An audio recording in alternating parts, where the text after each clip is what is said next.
가보도록 하겠습니다. 자, 어느 집사님이요, 산에서 이렇게 등산을 하다가 사자에게 쫓기게 되었습니다. 사자가 막 쫓아오는데 죽을 힘을 다해서 사자가 막 따라오는 거예요. 결국은 힘이 쭉 빠져가지고 아무리 도망가도 이 사자가 계속 쫓아오니까 결국은 멈춰서서 이제 하나님께 기도하기 시작합니다. 하나님, 저 아시죠? 사랑하시죠? 제발 저를 사랑하시면 제 뒤에 오는 저 사자를 믿음이 좋은 사자로 만들어 주시옵소서. 크리스찬으로 만들어 주십시오. 이렇게 기도했다고 합니다. 근데 그 기도가 응답됐는지 사자가 갑자기 따라오다가 멈추는 거예요. 멈추고 나서 이 집사님도 안심이 돼가지고 한숨을 돌리고 있는데 사자의 기도 소리가 들려왔다고 합니다. 하나님, 오늘도 일용할 양식을 주셔서 감사합니다 라고 기도하는 없는 스토리입니다. 만들어낸 스토리입니다. 네, 있는 스토리 아니에요. 근데 왜 이런 스토리를 만들어냈을까요? 한번 웃자고. 네, 웃으시면 됩니다. 한번 웃어봅시다. 하하하하. 하나님이 하셨습니다. 하나님이 하십니다. 네. 근데 제가 이 말씀을 드리는 이유는 우리가 그냥 웃자고 하는 말씀이 아니라 우리의 기도에 대해서 한번 생각해 보자라는 겁니다. 여러분은 언제 기도하십니까? 제일 많이 기도하실 때가 밥 먹을 때. 그렇죠? 밥 먹을 때 많이 기도하시는 것 같아요. 어쩌면 혹시 마음에 찔리는 분이 계실 수도 있어요. 나는 밥 먹는 기도가, 식사 기도가 내 기도의 전부인데. 그러는 분들은 하루에 10끼씩 드시기 바랍니다. 아니 20끼 더 많이 드시기 바랍니다. 그렇게 해서도 기도 많이 하셔야 됩니다. 여러분, 기도하는 일이 쉬운 일입니까? 어려운 일입니까? 어떠세요, 여러분? 기도가 쉬워요? 어려워요? 기도는 사실 쉽지 않습니다. 그냥 사람의 본성에 원래 맞지 않는 거예요. 우리 사람의 본성은 죄악된 본성이잖아요. 그래서 그 죄악된 본성이 하나님께 가까이 나가려고 하는 이 기도를 어떻게 할까요? 가로막습니다. 못하게 막아요. 나는 태어나면서부터 기도의 달인이야, 기도의 능력자야, 기도의 용사야, 이런 사람이 있을까요? 없습니다. 한 사람도 없습니다. 그래서 기도는요, 기도의 용사는 훈련을 통해서 만들어지는 거예요. 여러분, 기도하는 사람, 기도의 능력자 되고 싶습니까? 훈련하셔야 됩니다. 그냥 가만히 나는 어느 날 갑자기 짠 하고 기도 잘하는 사람 되지 않는다는 거예요. 예수님도 공생의 사역을 시작하시면서 뭘로 시작하셨죠? 40일 동안 심지어 금식 기도하시면서 사역을 시작하셨고요. 또 예수님이 십자가에 달리시던 바로 마지막 날 밤에 겟세마네 동산에서 철야 기도하시면서 사역을 마무리하셨어요. 예수님의 삶은 기도의 연속이었습니다. 시작과 끝이 기도였고, 다시 말해서 예수님의 사역은 기도가 전부라고 해도 과언이 아닐 것입니다. 예수님이 얼마나 많은 기도에 관한 말씀을 하셨습니까? 그 중에 대표적인 말씀 있죠. 우리 한번 읽어볼까요? 믿음으로 한번 읽어봅시다. 마태복음 7장 7절에서 8절 시작. 구하라, 그리하면 너희에게 주실 것이요, 찾으라, 그리하면 찾아낼 것이요, 문을 두드리라, 그리하면 너희에게 열릴 것이니 구하는 이마다 받을 것이요, 찾는 이는 찾아낼 것이요, 두드리는 이에게는 열릴 것이니라. 아멘. 믿으십니까, 여러분? 믿으세요? 진짜 믿으세요? 그러면 기도해야죠. 왜요? 구하면 주시고, 그리고 찾으면 찾아내고, 문을 두드리면 열리고, 다 기도를 말씀하고 있는 거 아니겠습니까? 기도하면 이루어진다고 하는데, 우리가 이 기도를 정말 믿는다면 우리는 기도하는 사람이 되어야 될 줄 믿습니다. 기도의 능력을 경험하는 교회, 우리 교회 되기를 소망하고 바로 저와 여러분이 될 수 있기를 축복하면서, 오늘 우리는 어떻게 그 기도의 능력이 있는 사람이 될 수 있을지, 그런 교회가 될 수 있을지를 한번 살펴보려고 합니다. 첫 번째, 다 같이 한번 따라서 읽어봅시다. 기도로 고난을 이겨낼 수 있습니다. 오늘 본문의 저자는 누굴까요? 야고보서 읽었잖아요. 야고보입니다. 야고보는요, 예수님의 동생으로서 예루살렘 교회의 초대 예루살렘 교회의 리더였습니다. 담임 목사님이었어요. 예루살렘 교회 초대 담임 목사님.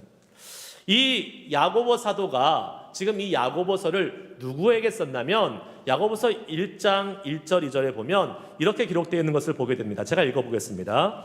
하나님과 주 예수 그리스도의 종 야고보는 흩어져 있는 12지파에게 문안하노라. 내 형제들아, 너희가 여러 가지 시험을 당하거든 온전히 기쁘게 여기라. 아멘. 누구에게 썼어요? 흩어져 있는 12지파. 그러니까 야고보 사도가 자신의 동족들, 유대인들, 특별히 이 스데반으로 인한 예루살렘에 박해가 있어서 그 박해를 피해서 여러 곳으로 뿔뿔이 흩어져 있는 디아스포라 유대인들에게 지금 이 야고보서를 보냈습니다.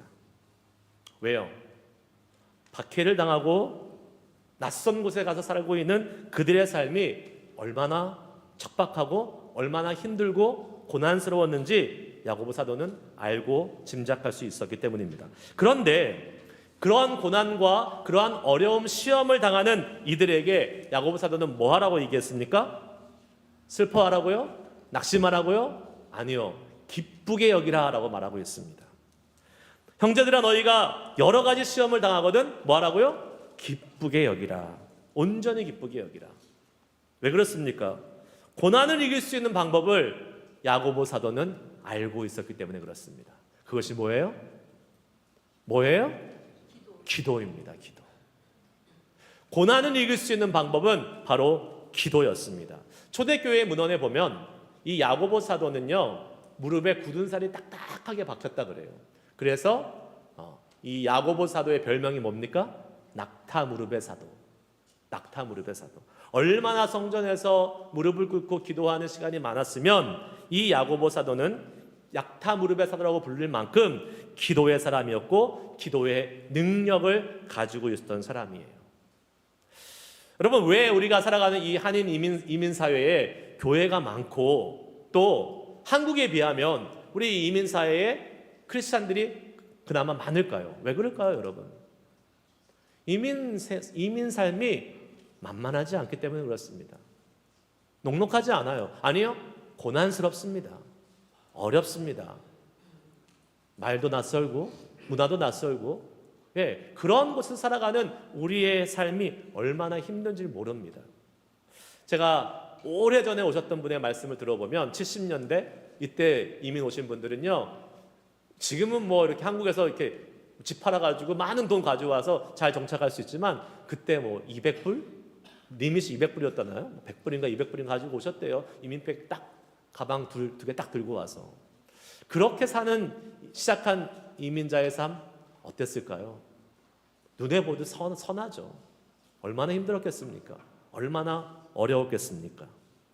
그런데 그렇게 어려움과 고통이 있으니까 사람들이 교회를 세우고 교회에 와서 기도하고 함께 주님 앞에 기도하며 그 어려움들을 이겨낼 수 있는 교회 중심의 커뮤니티를 만들 수 있었던 것 아니겠습니까? 고난이 곧 축복이고 고난이 기도할 수 있는 기회고 고난을 통해서 우리는 기도를 이겨낼 수 있는 사람으로 나아갈 수 있을 줄 믿습니다. 예, 여러분, 교회를 통해서 함께 기도하며 그 어려움과 고난을 이겨낸 사람들, 바로 그 사람들이 이민자들입니다. 야고보 사도는 그래서 이렇게 이야기합니다. 오늘 본문 말씀 13절 말씀 다 같이 읽어보겠습니다. 시작. 너희 중에 고난당하는 자가 있느냐? 그는 기도할 것이요. 즐거워하는 자가 있느냐? 그는 찬송할지니라. 아멘. 여러분, 보통 사람이 어려움을 당하고 고난을 당하면 자연스럽게 나오는 자연스러운 반응은 무엇이죠? 염려하게 되고 근심하게 되는 것입니다. 우리의 삶에 어려움이 닥쳐오고 고난이 닥쳐오면 마음속에 염려와 근심이 생겨나요.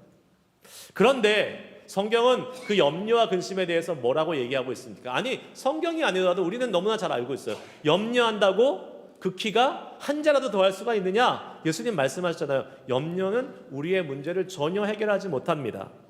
또한 근심은 고린도후서 7장 10절에서 세상의 근심은 사망에 이르는 것이라고 말씀하고 있어요. 근심하기 시작하면 점점점 우리의 삶이 피폐화됩니다. 그 근심이 우리를 정말 죽음으로 몰아가는 그러한 무서운 것이 된다는 것을 우리는 알게 되는 것이죠. 그런데 세상 사람들은 왜 염려하고 근심합니까? 어려움 속에서. 다른 방법이 없어요. 다른 방법이 없잖아요. 그러나 우리 그리스도인들은 염려와 근심 대신에 할 수 있는 것이 있습니다. 무엇입니까? 기도입니다. 할렐루야. 기도할 수 있어요. 우리는 고난 중에 믿음의 사람들은 기도합니다. 여러분, 어려움이 닥쳐오면 여러분 뭐라고 주로 기도하세요? 그 어려움을 어떻게 해달라고요? 해결해 달라고 기도하잖아요. 우리가 주님 앞에 하나님 나의 고난, 나의 어려움 해결해 주세요 라고 기도하면 하나님이 그 어려운 문제 해결해 주십니까? 안 해주십니까? 주세요? 안 해주세요? 주실 때도 있고 안 해주실 때도 있죠. 그러나 분명한 것은 주실 때가 있다는 거죠. 아멘? 그리고 안 해주실 때도 좋은 거예요. 제가 나중에 설명해 드릴게요. 여러분, 첫 번째, 우리가 하나님 나의 고난의 문제를 해결해 주세요 라고 기도했을 때 하나님이 우리에게 주신 첫 번째 기도의 응답은 우리의 고난의 문제를 해결해 주십니다. 할렐루야. 네, 우리를 어렵게 하는 사람, 우리를 힘들게 하는 환경 하나님께서 바꿔주시고 새롭게 해주심을 믿습니다. 그 예가 나오죠. 이스라엘 백성들이 애굽에서 엄청나게 고생하고 있을 때요. 처음에는 어떻게 야곱을 따라서 잘 그 가족들이 다 가서 애굽 왕의 환대를 받으면서 고센 지역에서 잘 지냈습니다. 근데 시간이 벌써 400년이 지났어요. 오랜 시간이 지나니까 요셉을 알지 못하는 왕이 일어나서 애굽에 거주하는 이 이스라엘 백성들을 착취하죠. 핍박하죠. 종으로 삼죠. 엄청난 노동을 가하죠. 그리고 심지어 이스라엘 이 백성들이 번성하니까 태어나는 남자아들, 아기들 다 죽이라고 하는 이 엄청난 고통 가운데 살게 되었습니다. 그때 이스라엘 백성들이 어떻게 합니까? 출애굽기 2장 24절 25절 말씀 읽어보겠습니다. 시작. 하나님이 그들의 고통 소리를 들으시고 하나님이 아브라함과 이삭과 야곱에게 세운 그의 언약을 기억하사 하나님이 이스라엘 자손을 돌보셨고 하나님이 그들을 기억하셨더라. 아멘. 아멘. 하나님이 그들의 고통 소리를 들으시고 간구했어요. 하나님, 우리의 고통을 헤아려 주세요. 우리의 고통을 해결해 주세요. 했더니 하나님께서 돌보시고 기억하셨다. 결국 어떻게 하셨습니까? 그들을 애굽 땅에서 건져내셔서 약속의 땅, 가나안 땅으로 인도해 주셨던 하나님의 고통의 문제를 해결해 주시는 그 놀라운 기도의 응답의 역사가 이스라엘 백성 가운데 있었던 것입니다. 할렐루야. 우리에게도 그러한 은혜가 있을 수 있습니다. 하나님께서 우리가 고통의 문제를 놓고 기도할 때에 하나님, 우리를 어렵게 하는 그 사람, 우리를 어렵게 하는 그 환경, 그 문제들 우리 앞에서 제거해 주십시오 라고 기도할 때에 하나님께서 그 문제를 새롭게 하시고 고쳐주시고 해결해 주시는 놀라운 은혜가 저와 여러분의 삶에 풍성하기를 주의 이름으로 축복합니다. 그러나 여러분, 말씀드린 것처럼 그 문제가 해결되지 않을 때도 있다는 거예요. 기도하면 하나님이 우리의 어려운 환경과 문제, 고통의 원인들을 해결해 주실 때도 있지만 그렇지 않을 때도 종종 있습니다. 그러면 여러분, 우리는 어떻게 됩니까? 실망하죠. 아유, 하나님 기도했는데 왜 안 바꿔주세요? 기도했는데 왜 그대로예요? 라고 우리는 하나님 앞에 실망할 때가 있습니다. 그러나 여러분, 절대로 실망하지 마시기 바랍니다. 왜 그렇습니까? 고난의 문제가 해결되지 않는다고 해서 하나님은 우리에게 역사하지 않는 것이 아닙니다. 고난의 문제가 해결되지 않을 때 하나님은 반드시 어떻게 역사하시냐면 그 고난을 지나가는 그 사람들을 하여금 고난을 이길 수 있는 힘을 허락해 주시는 것입니다. 그것이 더 좋은 축복이에요. 우리 안에 그냥 문제가 해결돼 버리면 그 문제가 해결되는 순간 그냥 우리는 그것을 이제 잊어버려요. 하지만 고난이 여전히 있지만 내가 그 고난을 이길 수 있는 사람이 되면 어떻게 됩니까? 우리의 일평생 살아가면서 그 어떠한 고난이 와도 또 다른 고난이 와도 계속 이겨낼 수 있는 믿음의 사람으로 우리를 만들어주시고 우리를 이끌어 가시는 하나님의 은혜를 경험할 수 있다는 것이죠. 여러분, 그 은혜가 있기를 축복합니다. 고난의 문제를 해결하는 것이 아니라 고난을 감당하는 우리가 그 고난을 이겨낼 수 있도록 믿음의 사람으로, 하나님을 신뢰하는 사람으로, 하나님이 붙들고 있는 사람으로 우리를 만들어주시는 하나님의 은혜가 우리 가운데 언제나 있음을 믿으시기를 축복합니다. 고린도전서 10장 13절 말씀 한번 읽어볼까요? 잘 아는 말씀이죠. 읽습니다. 시작. 사람이 감당할 시험 밖에는 너희가 당한 것이 없나니 오직 하나님은 미쁘사 너희가 감당하지 못할 시험 당함을 허락하지 아니하시고 시험 당할 즈음에 또한 피할 길을 내사 너희로 능히 감당하게 하시느니라. 아멘. 보통 우리 이 말씀을 읽을 때 하나님은 우리가 감당할 만큼의 시험만 주셔, 이렇게 이해하기도 쉽습니다. 그러나 여러분, 그렇지 않습니다. 우리가 감당하지 못할 시험을 주셔도 하나님이 우리를 감당하게 할 수 있는 능력을 주시는 줄 믿습니다. 네, 아무리 큰 고난이 있고요, 아무리 큰 어려움이 있어도요, 하나님이 우리를 그것을 감당하게 할 수 있는 힘을 주십니다. 누구에게? 기도하는 자에게. 고난 가운데 기도할 수 있는 우리 모두가 될 수 있기를 주의 이름으로 축복합니다. 하나님은 우리의 고난을 능히 감당하게 하실 수 있는 힘을 주실 수 있는 분이에요. 그리고 여러분, 그 은혜가 기도하는 사람에게 주어진다고 오늘 말씀은 우리에게 알려주고 있는 것입니다. 보통 우리가 사람 때문에 힘들 때 있잖아요. 많잖아요. 여러분, 사람 때문에 고난받고 사람 때문에 마음이 힘들고 아플 때 우리는 어떻게 합니까? 하나님, 저 사람 제발 좀 어떻게 좀 해주세요. 하나님, 저 사람 때문에 정말 힘들어 죽겠어요. 그런 하나님이 변화시키지 않고 그 사람은 여전히 그대로 있다면 그건 뭐라고요? 하나님이 나를 변화시켜서 그 사람을 품으라고 하는 주님의 응답임을 믿으시기 바랍니다. 네. 옛날에, 지금은 그런 분들이 많이 없지만 한국에요, 초창기에 기독교가 들어갈 때에 보통 남자가 먼저 예수 믿습니까? 여자가 먼저 믿습니까? 여자가 많이 먼저 믿잖아요. 그러니까 그때 그렇게 우리 아내분들이 이 왼수 같은 남편이 자꾸 예수 믿는 거 핍박하고 힘들게 하고 어렵게 하니까 항상 나와서 기도하잖아요. 우리 남편 변화해야 되는데, 우리 남편 하나님 변화시켜야 되는데, 변화해달라고 얼마나 많이 기도했겠습니까? 근데 웬만해서 남자들 잘 안 변하잖아요. 하나님이 어떻게 말씀하신다고요? 너가 변하라. 너가 변해야 된다. 너가 주님 안에서 변하면 남편이 변화된다. 그러니까 하나님은요, 우리의 고난의 문제를 바꿔줄 수 있는 분이시기도 하지만 그 고난의 문제를 놓고 그 고난 가운데 우리가 더 성숙하고 우리가 더 믿음의 사람으로 나아가도록 만들어주시는 더 좋으신 분이에요. 그 은혜를 우리가 누릴 수 있기를 주의 이름으로 축복합니다. 오늘 13절 말씀에 이렇게 말씀하고 있었죠. 뭐라고 말씀입니까? 너희 중에 고난당하는 자가 있느냐? 그는 기도할 것이요 즐거워하는 자가 있느냐? 그는 찬송할지니라 라고 말하고 있습니다. 여러분, 우리는 고난 중에 기도하지만 또한 여전히 찬송할 수 있습니다. 고난과 즐거움을 나눌 필요가 없는 것이에요. 왜요? 고난 가운데요, 하나님을 경험하잖아요. 고난 가운데 나를 변화시키고 나를 성숙하시고 나와 함께 하시고 나에게 힘주시는 그 하나님을 경험하잖아요. 그 시간이 가장 즐거운 시간이에요. 가장 기쁜 시간이에요. 그러므로 우리의 기도와 우리의 찬양은 별개의 것이 아닙니다. 여러분, 찬송은 곡조가 있는 기도라 그랬어요. 예, 혹시 여러분 중에서 나는 기도 이렇게 이불을 벌려서 기도하는 그러한 훈련이 좀 잘 안 돼 있고 좀 그런 거 약해, 참 어색해 하시는 분들은 뭐 하면 된다고요? 찬송하면 됩니다. 찬송 많이 부르십시오. 그것이 우리의 기도예요. 나 기도 못해 하고 기도를 제껴두지 마시고 여러분이 아는 찬양 많이 부르세요.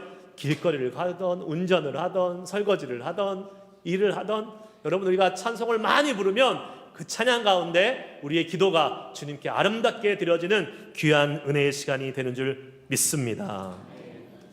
여러분, 오늘 예배 가운데 혹시 고난 중에 어려움 중에 와서 오늘 예배하고 계시는 분 계십니까? 기도함으로 그 문제를 해결해 주시는 하나님을 경험하실 수 있기를 축복합니다. 하지만 그 문제가 그대로 남아있다 할지라도 하나님은 여러분을 그 문제를 이겨낼 수 있는 사람으로 이끄실 수 있다는 믿음을 가지고 오늘 이 예배하며 마음껏 기도하고 간절히 기도하며 그 고난을 이기게 하시는 하나님을 더 깊이 경험할 수 있는 복된 시간이 되기를 주의 이름으로 축복합니다. 제가 좋아하는 말씀 하나 있어요. 시편 50편 15절 말씀 다 같이 큰 소리로 믿음으로 고백합시다. 시작. 환난 날에 나를 부르라. 내가 너를 건지리니 내가 너를 영화롭게 하리라. 아멘. 한 번 더. 환난 날에 나를 부르라. 내가 너를 건지리니 내가 나를 영화롭게 하리라. 아멘. 이 말씀대로 되는 은혜가 있기를 주의 이름으로 축복합니다. 두 번째, 한번 따라해 봅시다. 함께 기도하면 주님의 역사를 경험할 수 있습니다.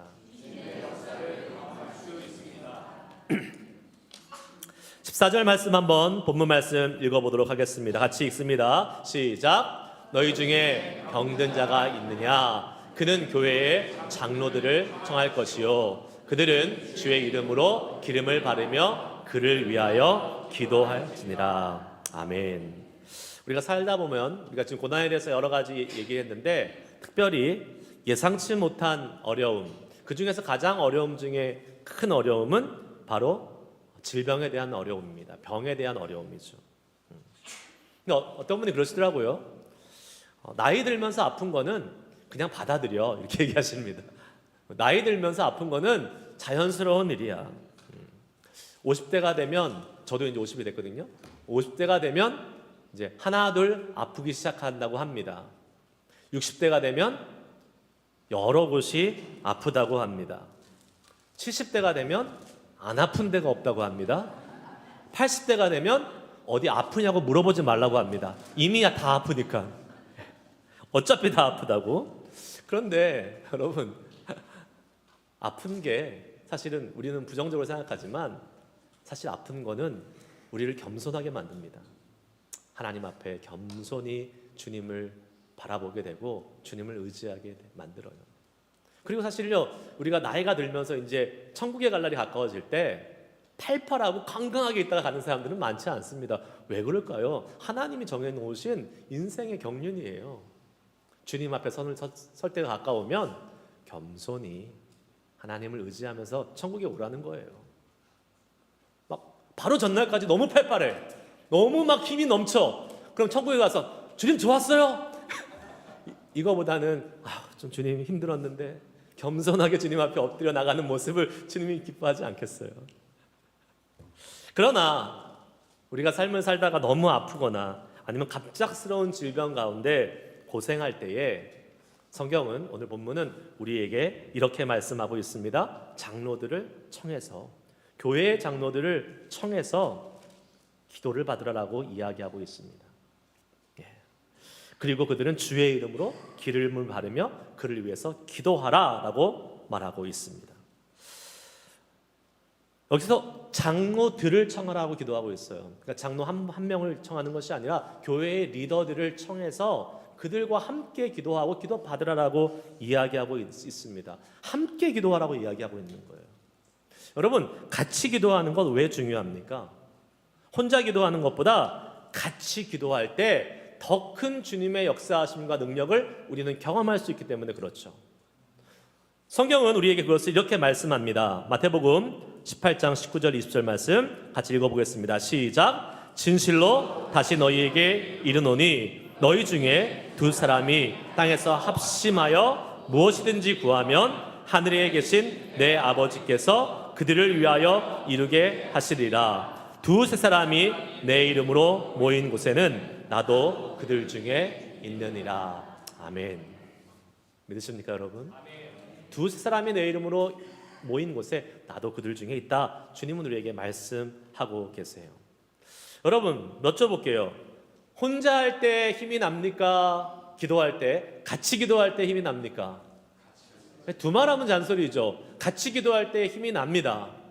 제가요, 우리가 지금 새벽 기도할 때 온라인으로 하기 때문에 대부분 많은 분들이 자기 방에 가서 이제 혼자 그 영상을 켜고 유튜브를 보면서 새벽 기도하고 계실 거라고 믿어요. 네. 새벽이니까 아멘 한 사람밖에 안 하셨어요. 하고 계시죠?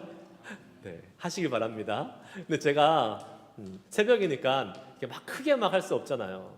제 목소리가 얼마나 좋습니까? 나긋나긋하고 부드러운 소리로, 졸리는 목소리는 아니지만 그 아침에 조용조용 얘기하니까 많은 분들이 수면에 빠지지 않을까라는 염려가 듭니다. 제가 어떻게 하냐고요? 저희 아내도 종종 수면에 빠집니다.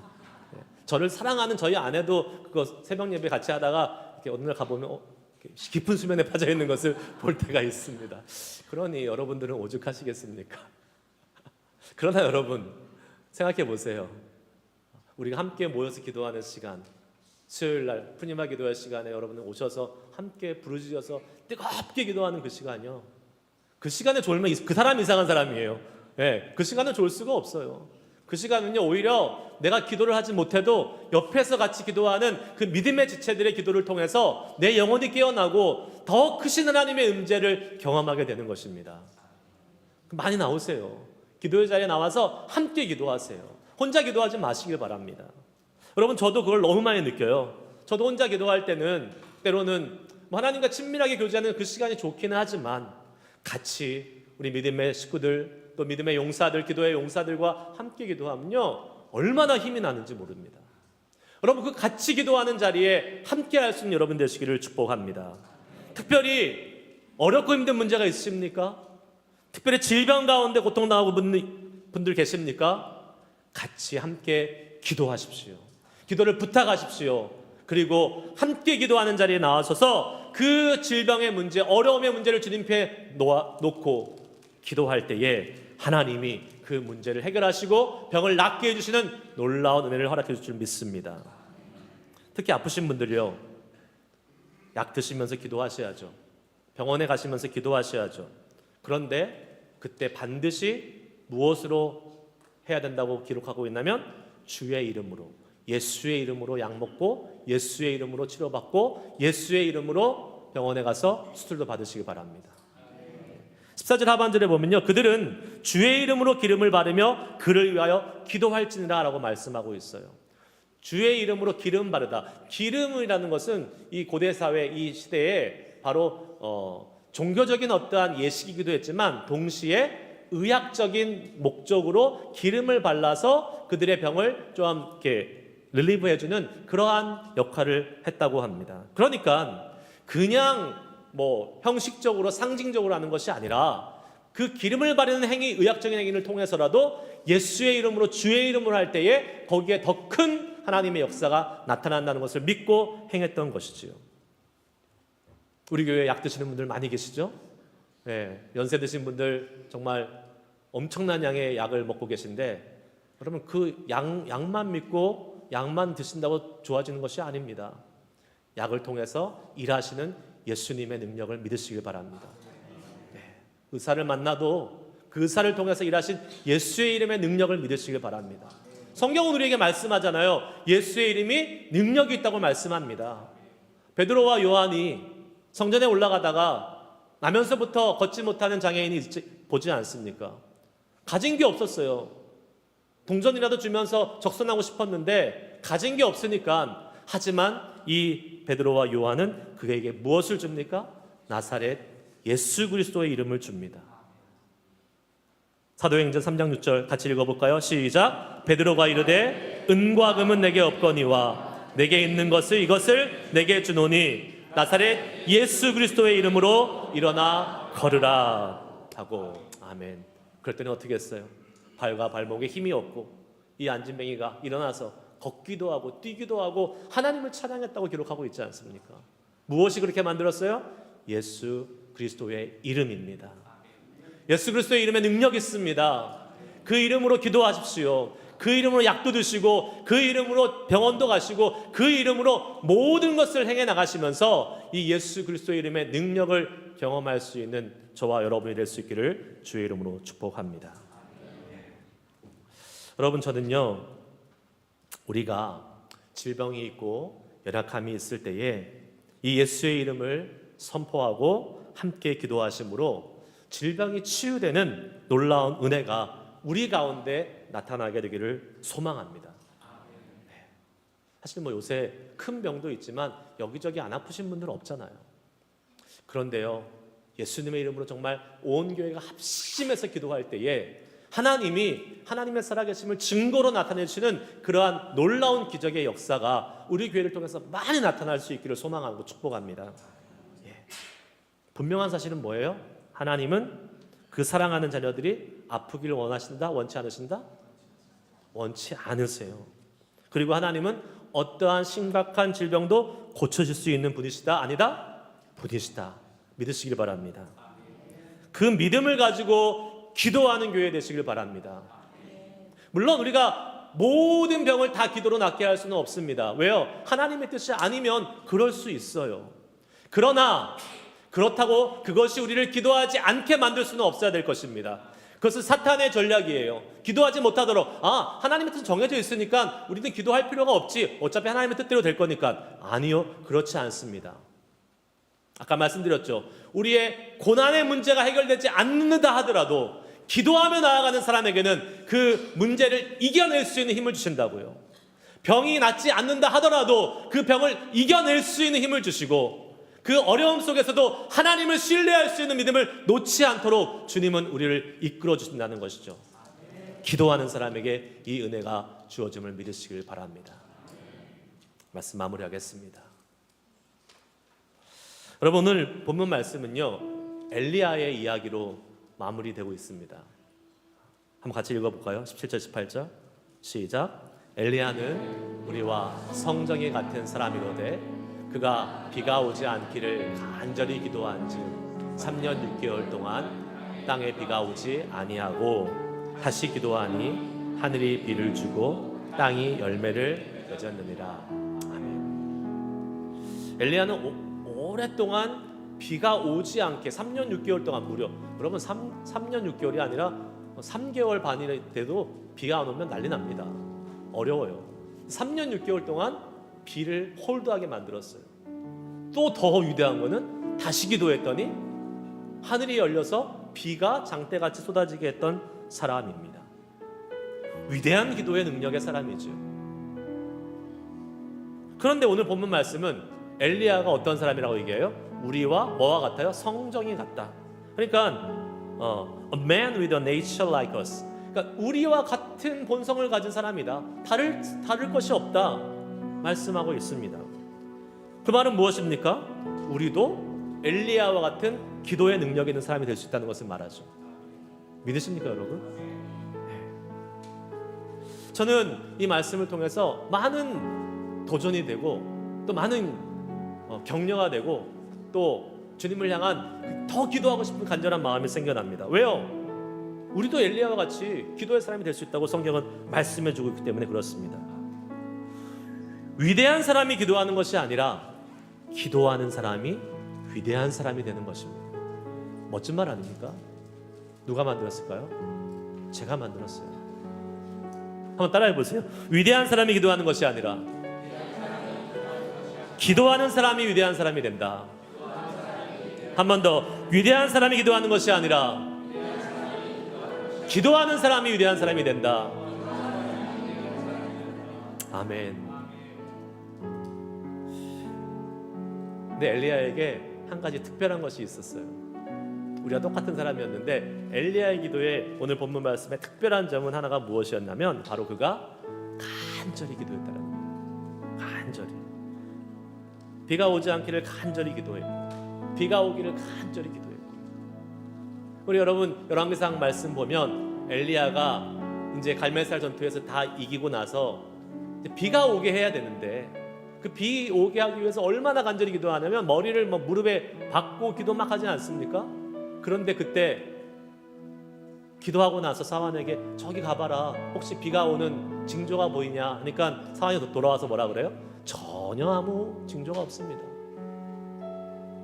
또 기도하고 또 가봐라, 또 와서 아니 아무 징조가 없습니다. 몇 번까지 했다 그랬어요? 7번까지.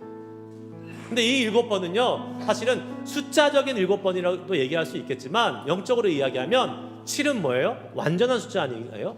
기도가 완전히 응답될 때까지 포기하지 말고 끝까지 기도하는 사람이라는 영적인 메시지가 있는 것